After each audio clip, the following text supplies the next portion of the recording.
The Perth Hungarian community meet on a regular basis to celebrate their traditions and culture.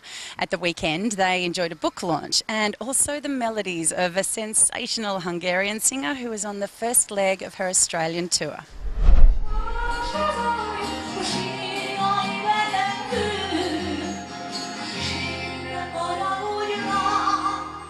Without a culture, a person loses his or her identity. So it is very important to value your culture, because unless you value your culture, you can't really value anybody else's culture.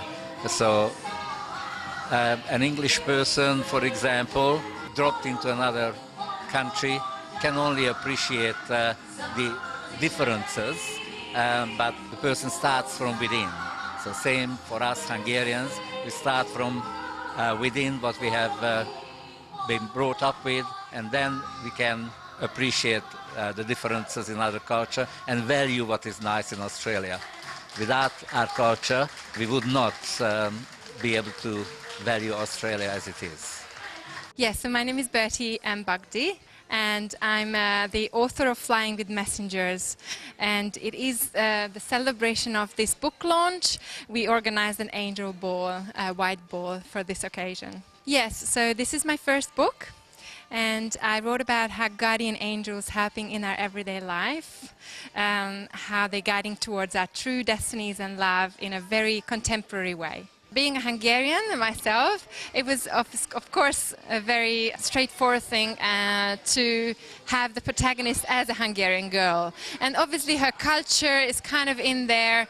She bakes like the Hungarians do, and she's very inviting in terms of that. So yeah, the personality, to be honest. I'm Henrietta Reka Podgórska. I'm the president of the Hungarian Association of WA, and well, I have many roles as my predecessors as well. Frigyes, who sits there, I just became the president on 1st of January 2018, and my role is to coordinate events, to work with my committee, because we have a fantastic team of people who plan ahead for, plan events for our community, and also trying to help the community anywhere we can.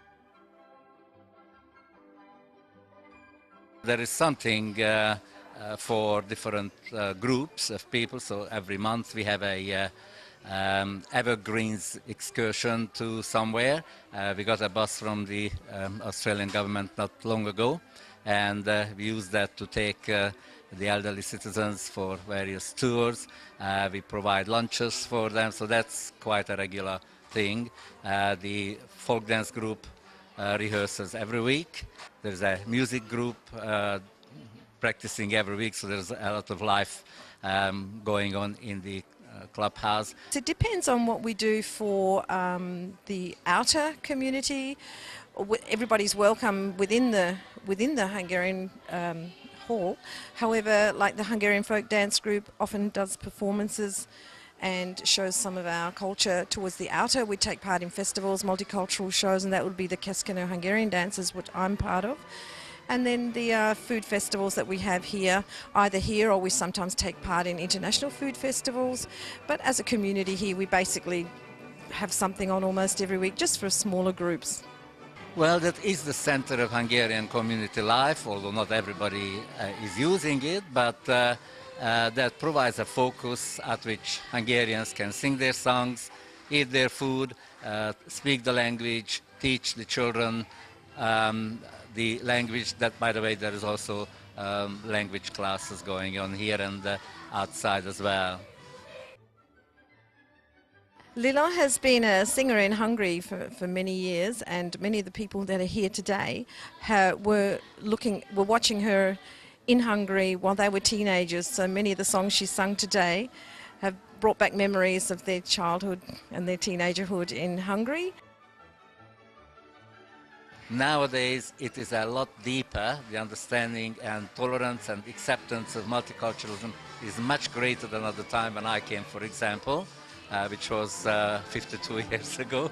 And so I think we learned to appreciate each other, learned each other's values, and not only tolerate it, but we enjoy it as well. Half of our dance group, for example, they don't speak Hungarian, but they dance Hungarian because they enjoy it, they like it.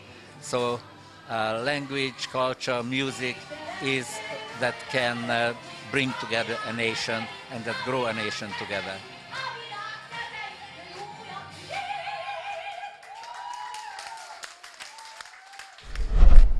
Edith Cowan University